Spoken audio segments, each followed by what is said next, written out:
Study bye Lodhi sir के YouTube channel में। Students, आज हम आपको बताने वाले हैं पादप हार्मोन्स। हार्मोन्स मानव में भी पाए जाते हैं जो आंतरिक क्रियाओं को नियंत्रित करते हैं, लेकिन आज का हमारा जो विषय है यह है पादप हार्मोन्स, मतलब पौधों में पाए जाने वाले विभिन्न प्रकार के हार्मोन्स और उनके कार्य क्या है।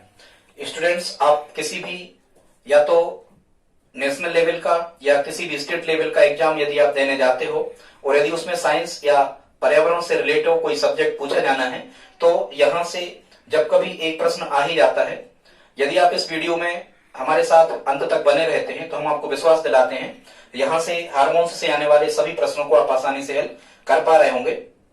प्लीज लाइक कर दें, सब्सक्राइब कर लें। देखते हैं पादप हार्मोन्स के बारे में। सबसे पहले तो हमें हार्मोन्स का अर्थ समझना होगा। हार्मोन्स का अर्थ क्या होता है स्टूडेंट्स? हार्मोन्स का अर्थ होता है उत्तेजित करने वाला पदार्थ। ये हार्मोन्स का हिंदी में अर्थ होता है उत्तेजित करने वाला पदार्थ, जो किसी भी क्रिया को होने के लिए उत्तेजित करता है, मतलब वो रिएक्शन हो जाए, उसे हम क्या कहते हैं? हार्मोन्स कहते हैं। मुख्यतः यदि हम हार्मोन्स की परिभाषा देते हैं तो ऐसे रासायनिक पदार्थ जो पौधों की वृद्धि एवं विकास में मदद करते हैं, कुछ वृद्धि और विकास में मदद को रोकते भी हैं, उन्हें हम हार्मोन्स कहते हैं स्टूडेंट्स। मतलब मुख्यतः यही परिभाषा है, रोकने की परिभाषा में नहीं लिखना। मुख्यतः पादपों की या पौधों की वृद्धि और विकास, और वृद्धि और विकास से मतलब क्या होता है? उनके बीजों के अंकुरण से लगा करके उनमें तने की वृद्धि होना, जड़ें बनना, ठीक है, फिर पत्तियां लगना, फिर कलियां बनना, फिर फूल खिलना, फल बनना, इन सब में जो मदद करते हैं उन्हें हम क्या कहते हैं? हार्मोन्स कहते हैं। पौधों में छोटी छोटी नलिकाएं पाई जाती हैं जिनके माध्यम से ये हार्मोन्स एक स्थान से दूसरे स्थान तक ये पहुंचते हैं और पौधों की वृद्धि विकास में ये मदद करते हैं, ठीक है। और मुख्यतः यदि कभी आपको ऐसा प्रश्न आता है कि पौधों की वृद्धि एवं विकास या पौधों का जनन, पौधों की मृत्यु आदि सभी क्रियाओं के लिए क्या जवाबदेह होता है पौधों में, तो हमें कहना है इसमें हार्मोन्स ही जवाबदेह होते हैं पौधों की किसी भी प्रकार की क्रिया में, चाहे वो फूल खिल रहे हों या ना खिल रहे हों, पत्ते झड़ रहे हों, फूल मुरझा रहे हों, कुछ भी हार्मोन्स ही जवाबदेह रहते हैं। अब प्रश्न ये आता है कि हार्मोन्स कितने प्रकार के होते हैं? तो पादप हार्मोन्स दो प्रकार के होते हैं। पादप हार्मोन्स को हम फाइटो हार्मोन भी कहते हैं इंग्लिश में उन्हीं को क्या कहते हैं स्टूडेंट्स? फाइटो हार्मोन्स भी कहते हैं, ठीक। हार्मोन्स, पादप हार्मोन्स कितने प्रकार के होते हैं? दो प्रकार के होते हैं। एक प्रकार का होता है वृद्धि प्रवर्तक या फिर वृद्धि सहायक, इनको हम कहते हैं, जो मुख्यतः पौधों की वृद्धि में सहायक होते हैं, ठीक है। पौधों को पनपने में जो मदद करते हैं, पौधों से जो क्रियाएं होना है वो करने में यदि मदद करते हैं तो उन्हें वृद्धि प्रवर्तक या वृद्धि सहायक कहते हैं। और दूसरे होते हैं वृद्धि रोधी, मतलब जो पौधों की वृद्धि में बाधक होते हैं या पौधों की वृद्धि नहीं होने देते, उसमें बाधा उत्पन्न करते हैं, उन्हें वृद्धि रोधी हार्मोन्स कहा जाता है। यहाँ हमने वृद्धि प्रवर्धक की एक ट्रिक बना करके लिखी है, आप इसे याद कर लें। वृद्धि प्रवर्धक जो हार्मोन्स होते हैं मुख्यतः ये 5 प्रकार के होते हैं। इसकी ट्रिक हमने यहाँ लिखी है, आशा जी टाफी में वृद्धि करो। कोई आशा जी है, टाफी कम देती है बच्चों को, तो कोई बच्चा कह रहा है कि आशा जी टाफी में वृद्धि करो। यहाँ स्टूडेंट्स जो ये आ शब्द लिखा है, इस आ से बनेगा ऑक्सिन, आ से बनेगा ऑक्सिन। फिर यहाँ जो बाद में सा शब्द लिखा है, सा से बनेगा साइटोकाइनिन। फिर यहाँ जो जी शब्द लिखा है, जी से बनेगा जिब्रेलिन। फिर यहाँ लिखा है टा से बनेगा ट्राउमेटिन। और फिर लास्ट में यहाँ लिखा है फी, तो फी से बनेगा यहाँ फ्लोरिजेंस, ठीक है स्टूडेंट्स। ये यहाँ आशा जी टाफी में वृद्धि करो, इनसे 5 हार्मोन्स जो बनेंगे। और यहाँ एक शब्द लिखा है वृद्धि, मतलब आपको समझ जाना है कि ये जो है ये वृद्धि सहायक हार्मोन्स की ट्रिक है, यदि वृद्धि शब्द लिखा है तो। अब यहाँ से आपको प्रश्न कैसे आते हैं? यहाँ से प्रश्न आते हैं, इनके कार्य पूछे जाते हैं। इनके क्या पूछे जाते हैं? कार्य पूछे जाते हैं कि कौन सा हार्मोन्स फूल को खिलने में मदद करता है, कौन सा हार्मोन्स जड़ों से पोषक तत्वों को विभिन्न भागों तक पहुंचाता है। इस टाइप के प्रश्न आपसे पूछे जाते हैं, हम उन्हीं पे अब चर्चा करते हैं। इनको आप पेन कापी उठा करके और जल्दी से इनको नोट आप करते जाएं, और एक बार यदि आप ये पूरा वीडियो देख लेते हो तो हमें विश्वास है आप पूरे प्रश्नों को कर पाओगे, ठीक है। सबसे पहले हम देखते हैं, यहाँ लिखा है ऑक्सिन। ऑक्सिन के जो खोजकर्ता है उनका नाम है डार्विन, वही चार्ल्स डार्विन। ऑक्सिन के खोजकर्ता कौन है? डार्विन। अब इसको आप कैसे याद रखोगे? वैसे देखो, जितने भी प्राणी समुदाय हैं या मानव समुदाय है, ये पौधों को छोड़कर के जितने भी प्राणी समुदाय है ये अपने श्वसन में ऑक्सीजन का उपयोग करते हैं। तो यहाँ इसको मान लो आप ऑक्सीजन, इसको मान लो ऑक्सीजन, और ऑक्सीजन के बिन हम जीवित नहीं रह सकते, ऑक्सीजन के बिन हम जीवित नहीं रह सकते। तो यहां से आपको याद हो जाएगा कि ऑक्सीजन हार्मोन्स के खोजकर्ता या जनक कौन है? डार्विन है। ठीक है स्टूडेंट्स, ये आप याद करना, ऑक्सीजन के बिन ऑक्सीजन डार्विन। ठीक, अब इनके कार्यों को देखते हैं। तो इनके जो ऑक्सीजन हार्मोन्स के जो कार्य हैं, पहला इसका कार्य है पौधों को ऊपर की ओर बढ़ने में मदद करता है। पौधे ऊपर की ओर उठे, पौधे ऊपर की ओर बढ़े, इसमें ये मदद करता है कौन? ऑक्सीजन। ठीक है, वैसे ही जो ऑक्सीजन भी है, तो ऑक्सीजन भी क्या करती है? ऑक्सीजन प्राणियों को ऊपर उठने में मदद करती है, यहां से आप जोड़ लेना। ठीक है, फिर यहाँ कह रहे हैं कि जो ऑक्सीजन होता है ये जड़ के निर्माण में भी सहायक होता है, जड़ के निर्माण में सहायक होता है। आप खुद दिमाग लगाओ कि यदि ऑक्सीजन है, ऑक्सीजन तो कुछ ना कुछ चीज का वो निर्माण कर रही होगी, तो यहां से हम कह सकते हैं कि जड़ के निर्माण में सहायक होता है क्या? ऑक्सीजन। ठीक, और या हम ऐसे भी इसको याद कर सकते हैं कि ऑक्सीजन मतलब हम समझ रहे हैं ऑक्सीजन, तो ऑक्सीजन क्या है? प्राणी की जड़ तो है, जड़ सबसे ज्यादा इंपॉर्टेंट चीज क्या होती है? जड़ होती है पौधे में।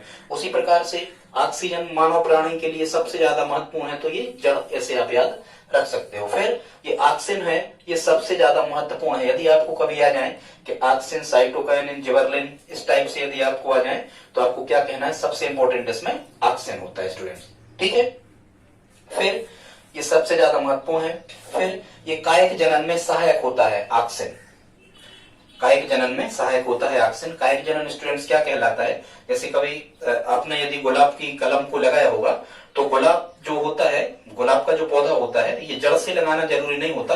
कई पौधे प्रकृति में ऐसे पाए जाते हैं जिनको तनों से यदि काट दिया जाए और कटे हुए हिस्से को, यदि कटे हुए ऊपर के हिस्से को जिसमें जड़ नहीं है, यदि उसे हम ले जा करके और दूसरी जगह पर स्थानांतरित कर दें, यदि उसे हम लगा दें, तो वह पौधा भी, वह तना भी पौधा बन जाता है, उसमें भी जड़ें आने लगती हैं। इस प्रक्रिया को हम क्या कहते हैं? कायिक जनन कहते हैं। तो ये कायिक जनन में भी सहायक होता है ऑक्सीजन।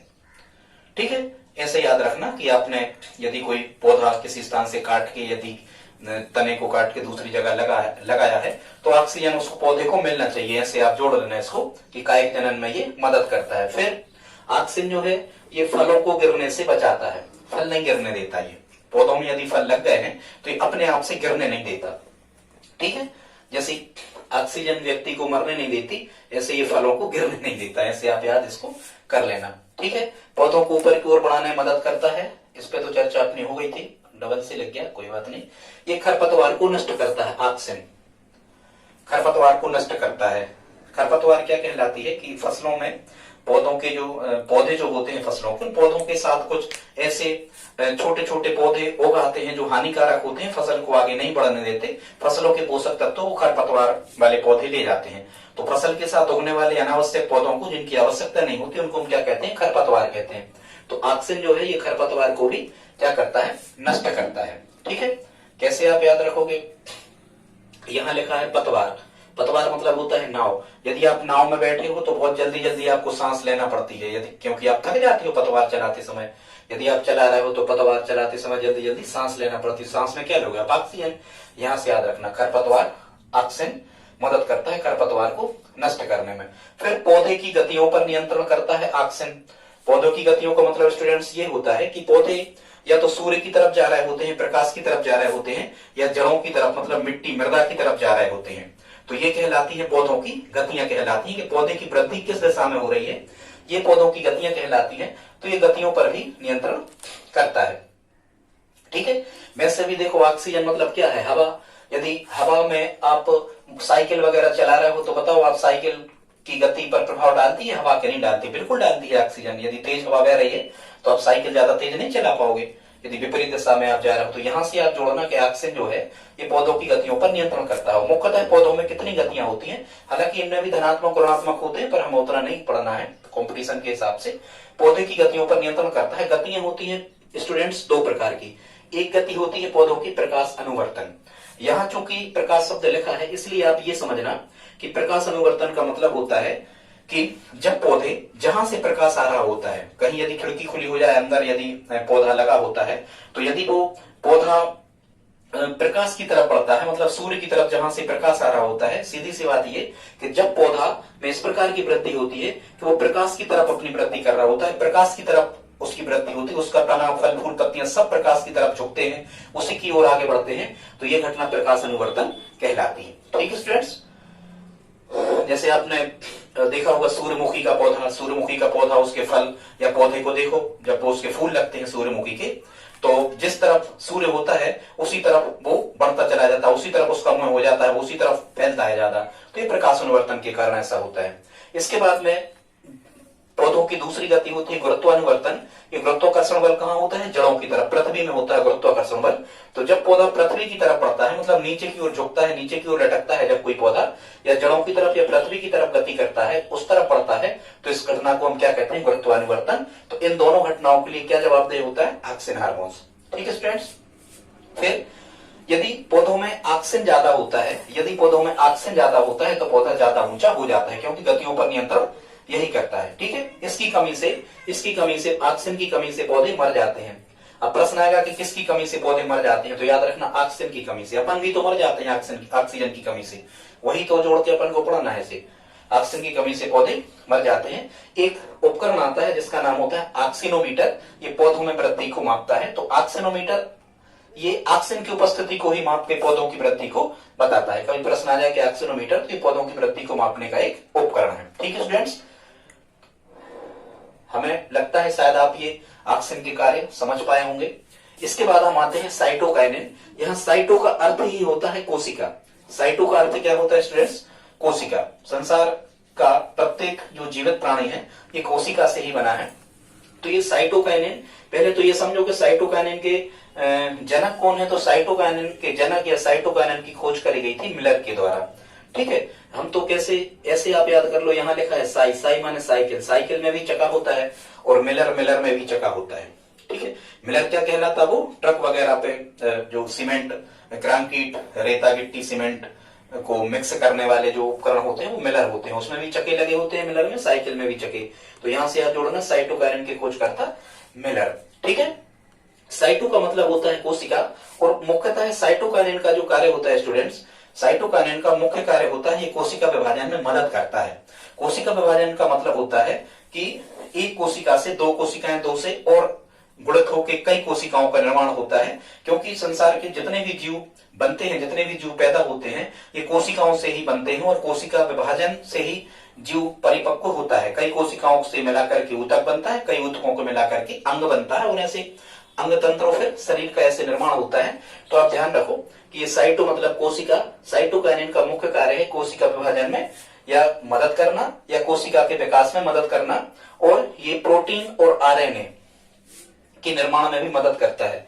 साइटोकाइनिन प्रोटीन, ठीक है, प्रोटीन और आरएनए के निर्माण में भी क्या करता है? ये मदद करता है। और साइटोकाइनिन का एक कार्य और होता है, बीजों के अंकुरण को प्रेरित करता है।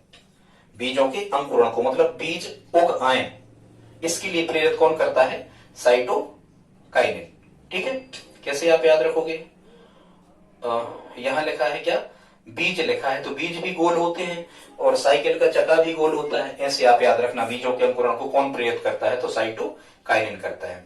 ठीक, और प्रोटीन शब्द आ जाए तो देखो साइकिल भी टीन मतलब चद्दर की बनी होती है, और यहाँ तो टीन लिखा ही है, तो इसको आप जोड़ देना, प्रोटीन और आरएनए के निर्माण में मदद करता है। अब हम आ जाते हैं स्टूडेंट्स जिबरेलिन, और ये सब हम जो आपको शुरू में बता रहे हैं ये वृद्धि सहायक हार्मोन है। ठीक है, जो यहाँ हमने ट्रिक लिखी थी, आशा जी टॉफी में वृद्धि करो। अब हम आ जाते हैं जिबरेलिन पे स्टूडेंट्स। ये जिबरेलिन की जो खोज करी थी, ये करी थी कुरुसेवा। कुरुसेवा नामक वैज्ञानिक ने जिबरेलिन की खोज करी थी। यहाँ अपन कैसे याद कर सकते हो? जिबरेलिन, जबरन सेवा करो, कोई कह रहा है जबरन सेवा करो, ऐसे करके आप याद रख सकते हो। जिबरेलिन की खोज करता कुरुसेवा। स्टूडेंट्स, जिबरेलिन का मुख्य कार्य क्या होता है? ये बीजों को अंकुरित करने में मदद करता है, मतलब वही ये प्रेरित करता है, ये मदद करता है, एक ही बात है, कभी ऐसे भ्रमित करने वाले प्रश्न नहीं आते। ये बीजों को अंकुरित करने में प्रेरित करता है। जिबरेलिन जो है ये बोनी जातियों के जो पौधे होते हैं जो कम बढ़ते हैं, इनके तनों की लंबाई में वृद्धि करने में सहायक होता है। जिबरेलिन जो ठेनगे पौधे होते हैं, इनके तनों की लंबाई में क्या करता है? वृद्धि करता है। ये जबरदस्ती खींचता है ऐसे करके, तो पौधों को तो ये लंबे हो जाते हैं, ऐसे जोड़ देना, ठीक है। और यहाँ लिखा है जिबरेलिन। जिबरेलिन का अर्थ क्या होता है कि जिबरेलिन का अर्थ होता है कि जड़ों से पोषक तत्वों को पौधे के विभिन्न भागों में पहुंचाता है। जिबरेलिन बहुत इंपॉर्टेंट वर्क है स्टूडेंट्स। जड़ों से पोषक तत्वों को पौधे के विभिन्न भागों में कौन पहुंचाता है? जिबरेलिन पहुंचाता है। क्योंकि पानी हम कहाँ डालते हैं? जड़ों में डालते हैं, तो वो पानी नलिकाओं द्वारा कहाँ जाना? क्योंकि प्रकाश संश्लेषण की क्रिया तो पत्तियों में होना है, ठीक है।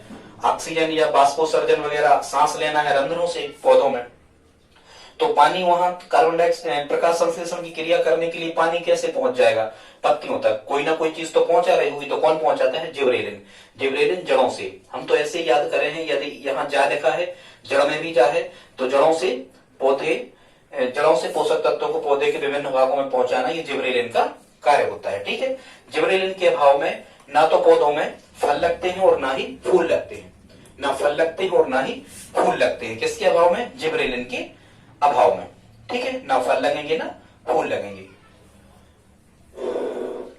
यदि ऐसे याद रखना, कोई पौधा यदि जबरदस्ती लगाया है तो ना फल लगेंगे ना फूल लगेंगे, ऐसे याद रख लेना, ठीक है। और यदि कभी कभी आपको प्रश्न आता है कि यदि किसी पौधे में फूल या फल नहीं लग रहे हैं तो किसका छिड़काव किया जाता है? तो ये जिबरेलिन का छिड़काव किया जाता है। हार्मोन्स ये मार्केट में मिलते हैं, जिबरेलिन का छिड़काव यदि फसलों पर किया जाता है तो उसमें फल और फूल आ जाते हैं।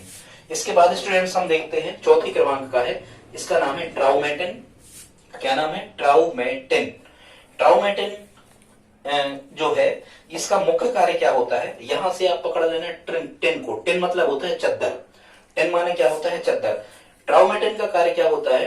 पौधों की या पेड़ों की घायल जो कोशिकाएं होती हैं, इनके घाव को भरता है। ट्राउमेटिन स्टूडेंट्स क्या करता है? घायल कोशिकाओं के घाव को भरता है, ठीक है। अब ये घायल कोशिकाएं आप कैसे समझोगे? क्या होता है, जब कभी कोई व्यक्ति कुल्हाड़ी से किसी पेड़ पर घाव बना देता है, कुल्हाड़ी उसे मार देता है या पेड़ को काट लेता है, तो जो पेड़ का कटा हुआ हिस्सा होता है, उस हिस्से पर या तो गांठ बन जाती है या फिर वहां कुछ गोंद टाइप की निकल आती है।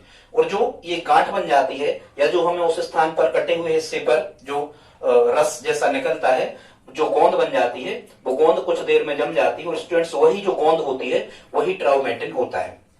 ट्राउमेटिन के कारण ही वो गोंद बन जाती है, मतलब उस कोशिका को वो भर देता है, घाव को भर देता है। मतलब कोशिकाओं के जख्म को भरना या पौधों के जख्म या घाव को भरना कौन भरता है? ट्राउमेटिन भरता है। यहाँ आपको याद रखना कि टिन, टिन मतलब चद्दर। चद्दर यदि आपको लग जाती है तो घाव बन जाता है, ठीक है। टिन माने चद्दर। चद्दर यदि आपको लग जाती है तो घाव बन जाता है। तो यहां से आप याद कर सकते हो कि घायल कोशिकाओं के घाव को भरता है ट्राउमेटिन, ठीक है स्टूडेंट्स। इसके बाद हम देखते हैं पांचवा जो वृद्धि सहायक हार्मोन है, इसका नाम है फ्लोरीजेंस। वैसे ही फ्लावर मतलब फूल होता है, तो यहां से साफ समझ में आ रहा कि यदि फ्लोरीजेंस है तो ये कहीं ना कहीं फूलों से संबंधित होगा। हालांकि फ्लोरीजेंस की जो खोज करता है ये थे चेलाख्यान। कौन थे? चेलाख्यान। कैसे याद रखोगे? देखो, प्राचीन काल में ऐसे होता था कि जो गुरु के चेला होते थे वे बगीचे से फूल वगैरह तोड़ करके गुरु के यहाँ ले जाते थे। गुरु पूजा पाठ करते थे, तो फूल कौन तोड़ता था? उनके चेला। ऐसे याद रखना। तो फ्लोरीजेंस के खोज करता है चेलाख्यान। और मुख्यतः स्टूडेंट्स ये जो फ्लोरीजेंस है ये क्या करता है? ये फूलों के खिलने में मदद करता है। फूल खिलते हैं इसकी सहायता से, ठीक है। यदि ये हार्मोन्स पर्याप्त मात्रा में स्रावित हो रहा है तो पर्याप्त मात्रा में, पर्याप्त संख्या में फूल खिलते हैं। जिन पौधों में बहुत ज्यादा फूल लगे होते हैं या जिन पौधों में बहुत ज्यादा फूल खिले होते हैं या खिलते हैं, ऐसी उनकी प्रकृति होती है, इसका मतलब यह है कि उन पौधों में फ्लोरीजेंस नामक हार्मोन्स की पर्याप्तता पाई जाती है, ठीक है। तो फ्लोरीजेंस क्या करता है? फूलों के खिलने में मदद करता है। जिसमें फ्लोरीजेंस ज्यादा होता, स्रावित होता है, उन पौधों में अधिक फूल लगते हैं। जैसे कभी प्रश्न आया था कि गेंदा और चमेली के पौधों में अधिक संख्या में फूल लगते हैं, निम्न में से किसके कारण? तो हमें कहना है फ्लोरीजेंस नामक पादप हार्मोन्स के कारण। ये उस मोन में ज्यादा होता है, इसलिए उनमें ज्यादा फूल लगते हैं, ठीक है स्टूडेंट्स। तो ये जो 5 थे ये कौन से थे? ये वृद्धि सहायक थे। अब जो 2 होते हैं मुख्यतः ये होते हैं वृद्धि रोधी, मतलब पौधों की वृद्धि में ये सहायक नहीं होते। पहला होता है एथिलीन। एक चीज और याद रखना, ये जो एथिलीन है ये एकमात्र गैसीय हार्मोन्स है। देखो गैसीय, आपको पता है एथिलीन गैस है। एथिलीन क्या है? गैस है जो कार्बन और हाइड्रोजन से मिलकर बनती है, C2H4। एथिलीन किससे मिलकर बनती है? कार्बन और हाइड्रोजन से मिलकर बनती है। एथिलीन एक गैस है।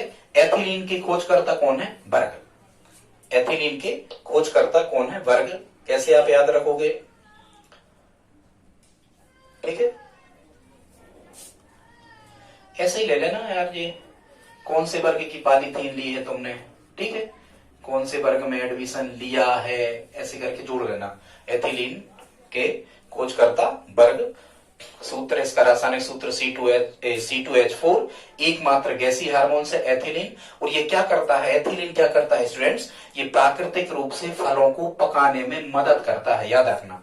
एथिलीन क्या करता है? प्राकृतिक रूप से फलों को पकाने में मदद करता है। प्राकृतिक रूप से का मतलब ये होता है कि यदि कोई फल किसी पौधे में, किसी वृक्ष में लग गया है, तो वो जब तक पक ना जाए तब तक यदि उसे ना तोड़ा जाए, पकने के बाद ही तोड़ा जाए, तो उसको पकने में कौन मदद करेगा?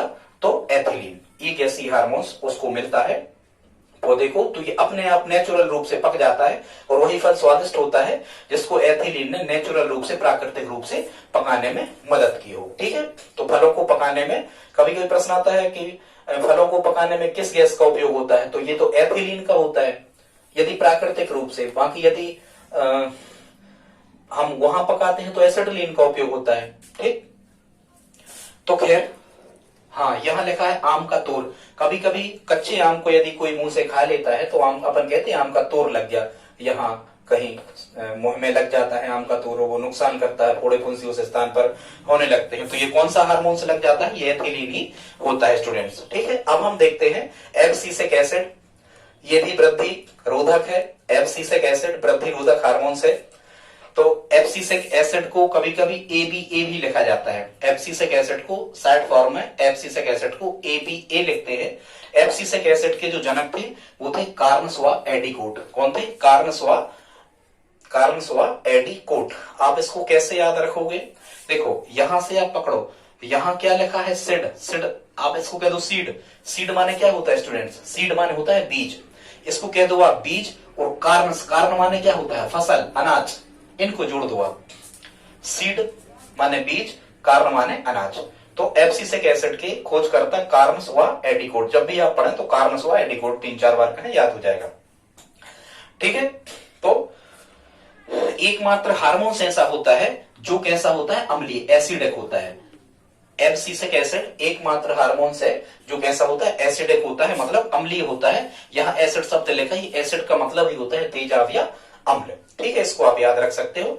लेकिन ध्यान रखना, ये जो एब्सिसिक एसिड है स्टूडेंट्स, इसके जितने भी कार्य हैं ये कहीं ना कहीं पौधों की में वृद्धि को प्रभावित करना है। प्रभावित करना है मतलब कम करना है, पौधे वृद्धि ना कर पाए, पौधों की जो क्रियाएं हैं वो सुचारू रूप से ना चल पाए, इसमें हेल्प करता है ये, इसीलिए इसको वृद्धि रोधक कहते हैं। ठीक है, तो देखो जैसे कह रहे हैं बीजों को सुषुप्त अवस्था में रखता है। अब सुषुप्त अवस्था में रखना मतलब कुल मिला के ये मदद नहीं करता है, बीजों को सुषुप्त अवस्था में रखता है एब्सिसिक एसिड। इसका मतलब क्या है?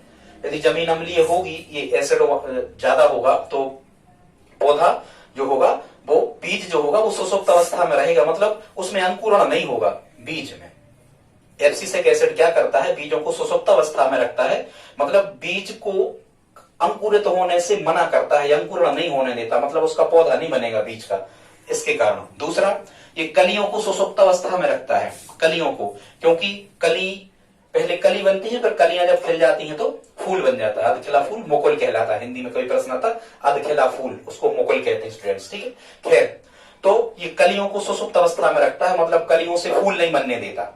ठीक है, मतलब ये देखो नेगेटिव कार्य ही कर रहा है, कलियों को सुषुप्त अवस्था में रखता, मतलब कलियों से फूल नहीं बनने देता। ये पौधों की वृद्धि को रोकता है। तो ऐसे यदि नेगेटिव वर्ग आ जाए तो आप कहना एब्सिसिक एसिड ही होगा। कलियों, पौधों की वृद्धि को रोकता है, अंकुरण को रोकता है, बीजों के अंकुरण को रोकता है, अंकुरण नहीं होने देता बीजों का। ठीक है, कोशिका विभाजन को रोकता है। यदि कोशिका विभाजन नहीं होगी तो पौधा लंबाई नहीं करेगा, पौधे में वृद्धि नहीं होगी, उसका विकास ही नहीं होगा, क्योंकि कोशिका वृद्धि या कोशिका विभाजन के बाद ही जीवों का विकास होता है, सभी अंग बनते हैं कोशिकाओं से। फिर ये फूल निर्माण में भी बाधक होता है। देखो, वो तो बाधक होता है या रोकता है, मतलब समझ जाना ये एब्सिसिक एसिड ही होगा। ठीक, पतझड़ की क्रिया को प्रोत्साहित करता है, ये तो नुकसान ही तो है। पतझड़ मतलब पौधों के रंग बदल करके, पौधे कमजोर होकर के, पौधे की पत्तियां पीली होकर के अपने आप गिर जाती है, मतलब पतझड़ होने लगता है। तो पतझड़ की क्रिया को प्रोत्साहित करता है। तो पतझड़ की क्रिया को पौधों भाई पत्तों के बिना पौधे का क्या अस्तित्व है? पत्ते तो उसमें होने चाहिए, पर ये पतझड़ में सहायक है, मतलब ये नुकसान ही पहुंचा रहा है पौधे को। फिर पौधों की वृद्धि दर को कम करता है, मतलब पौधे जल्दी वृद्धि ना करें, जल्दी बड़े ना हो पौधे, इसके लिए ये वृद्धि दर को कम करता है। पत्तियों के रंध्रों को बंद करके बाष्पोत्सर्जन की क्रिया को रोकता है, मतलब पौधे सांस कहां से लेते हैं? रंध्रों से। रंध्र कहां पाए जाते हैं? पत्तियों में। या बाष्पोत्सर्जन की क्रिया, ऑक्सीजन कार्बन डाइऑक्साइड का आदान प्रदान पौधों की पत्तियों से होता है। पत्तियों में स्टोमेटा या रंध्र पाए जाते हैं, उनसे पौधे सांस लेते हैं, ऑक्सीजन कार्बन डाइऑक्साइड का आदान प्रदान करते हैं। तो ये क्या करता है? एब्सिसिक एसिड के पत्तियों के रंध्रों को बंद करके बाष्पोत्सर्जन की क्रिया को रोकता है। अब यदि बाष्पोत्सर्जन की क्रिया नहीं होगी तो पौधे अपना भोजन नहीं बना पाएंगे, प्रकाश संश्लेषण की क्रिया नहीं होगी, ग्लूकोज नहीं बनेगा, पौधों का भोजन नहीं बनेगा, और नहीं बनेगा तो वृद्धि और विकास नहीं होगा। मतलब कुल मिलाकर पौधों की वृद्धि और विकास को रोकता है एब्सिसिक एसिड। ये रोकेगा ही तो, क्योंकि एसिड अम्ल है, तेजाब है, तो मदद थोड़ी करेगी, ये मदद थोड़ी करेगा पौधे के लिए। ठीक है स्टूडेंट्स, यदि आज का वीडियो आपको अच्छा लगा हो तो प्लीज लाइक तो कर ही दें, इच्छा हो तो शेयर कर दें, सब्सक्राइब कर लें। धन्यवाद।